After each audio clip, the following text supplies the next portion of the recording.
तो हेलो दोस्तों, कैसे हो आप लोग। मैं हूँ, मेरा नाम है रजनीश और बात करूंगा आज बहुत ही important topic object oriented programming के मिलते जुलते ऑब्जेक्ट ओरिएंटेड डेटाबेस में। सबने सुना होगा ऑब्जेक्ट ओरिएंटेड प्रोग्रामिंग, लेकिन आज बात करेंगे ऑब्जेक्ट ओरिएंटेड डेटाबेस की, जो कि बहुत ही मुश्किल से समझ में आता है। यूट्यूब पे आपको ऐसा वीडियो नहीं मिलेगा, ना ही आपको बुक में समझ में आने वाला है। ये वीडियो एक बार में ये हमेशा के लिए आपको समझ में आएगा। मैं खुद जब आपकी तरह था तो मेरे को समझ में नहीं आता था, लेकिन आज तो आपके पास बहुत ही अच्छा मौका है। पूरे वीडियो को देखिए और ऑब्जेक्ट ओरिएंटेड प्रोग्रामिंग को समझिए। सबसे पहले समझिए ऑब्जेक्ट क्या होता है।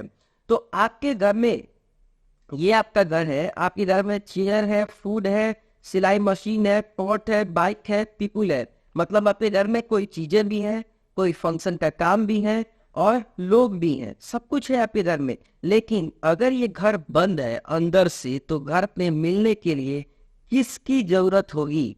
सबसे पहले बताइए कि किससे मिलना होगा। ये आप है और इनमें से कोई भी चीज आपको जरूरत होगी तो किससे मिलना होगा? ये गार्ड साहब से मिलना होगा। और ये गार्ड कौन होता है? एक ऑब्जेक्ट होता है। कोई नहीं बताएगा आपको। ये गार्ड एक ऑब्जेक्ट है और ऑब्जेक्ट एक रियल वर्ल्ड एंटिटी, मतलब कि ये खुद में इन सब से इंटरेक्ट करता है और तभी आप इंटरेक्ट कर सकते हो।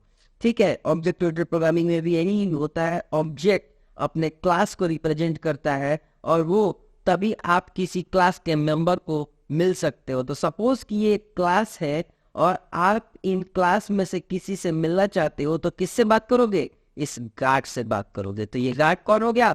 ऑब्जेक्ट हो गया। Object is the interaction of the member function of the class. ठीक है, कोई भी इसको यूज करने के लिए आपको इस गार्ड से मिलना पड़ेगा। तो ये सबसे पहले आप ऑब्जेक्ट समझ गए। अगर आप ऑब्जेक्ट समझ गए हो तो ऑब्जेक्ट ओरिएंटेड प्रोग्रामिंग समझने में, ऑब्जेक्ट ओरिएंटेड डेटाबेस समझने में, दोनों समझने में कोई प्रॉब्लम नहीं आने वाली है। तो चलिए बात करते हैं। जब ऑब्जेक्ट ओरिएंटेड डेटाबेस की बात करते हैं तो देखो, एक डेटाबेस, ये टेबल ये है, दूसरा टेबल ये है, और दोनों का एक, ये जो क्या दिख रहा है आपको, ये जो दिख रहा है, ये ऑब्जेक्ट है। ऑब्जेक्ट वन और ऑब्जेक्ट टू, इन दोनों को इंटरेक्ट कराने का कौन काम कर रहा है?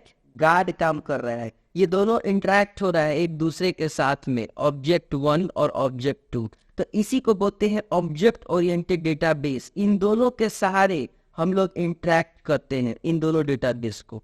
तो इसी को बोलते हैं ऑब्जेक्ट ओरिएंटेड डेटाबेस। ठीक है, आगे चलते हैं और देखते हैं ऑब्जेक्ट ओरिएंटेड डेटाबेस को किताबी भाषा में या फिर बुक्स में आपको क्या मिलेगा। मैं तो रियल भाषा में बता दिया आपको।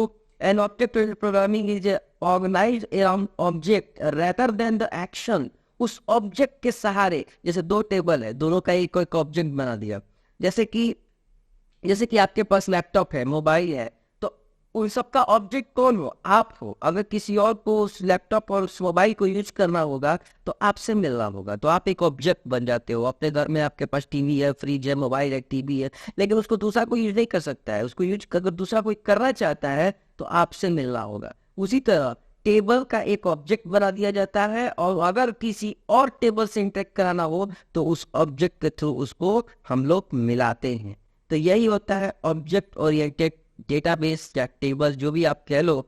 And object oriented database is a collection of object oriented programming and relational database. मतलब कि एक दूसरे से वो कनेक्ट रहते हैं, यानी कि यदि आपको कनेक्शन करना है तो उस ऑब्जेक्ट के थ्रू ही आप दो टेबल या दो डेटाबेस को मिला सकते हो। तो यही था मेरा आज का टॉपिक। अब मुझे लगता है कि आपको समझ में आ गया होगा। अगर अभी भी नहीं समझ में आया तो कमेंट बॉक्स में एक बार जरूर बताइएगा, और मैं उसको फिर से समझाने की कोशिश करूंगा कि ऑब्जेक्ट ओरिएंटेड डेटाबेस क्या होता है। तो चैनल को सब्सक्राइब कर लीजिए और बेल आइकन को दबा दीजिए, और एक एक रियल लाइफ एग्जाम्पल के साथ हर टॉपिक आपको देखने को मिलेगा।